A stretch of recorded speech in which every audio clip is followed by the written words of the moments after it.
Sir வாங்க சதீஷ், உட்காருங்க. பாருங்க,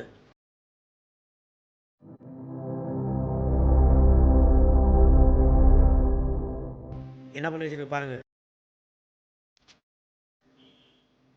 தப்பாயிடுச்சு சார். என்ன தப்பாச்சு? எல்லாம் எழுதிட்டு வந்தேன், கடைசியில் ஒரு பாயிண்ட்டை விட்டுட்டேன். அதான் நான் பண்ண தப்பு. ஒரு ஃபைல் ஒழுங்காக பார்க்க தெரியுது உங்களுக்கு? என்ன விஷயம் பண்ணி வச்சிருக்கேன் பாருங்க. அட்லீஸ்ட் நேம் போடுற பதிலாக அப்பாவே நேம் போட்டிருக்கீங்க. இதோட 4 தடவை தப்பு பண்ணியிருக்கீங்க.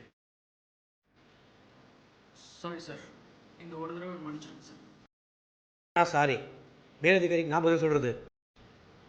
என் வேலை போயிடும், எப்படியாவது என்னை காப்பாற்றுங்க சார். உன் வேலை பார்க்கக்கூடாதுண்ணா. அச்சா, சஸ்பெண்ட் பண்ண மாட்டேன், பனிஷ்மெண்ட் தரேன். 1 வீக் கன்னை தூக்கின்னு ஸ்டேஷன் முன்னாடி போய் ஸ்டேஷனை காவல் காக்குங்க. அச்சா, போங்க.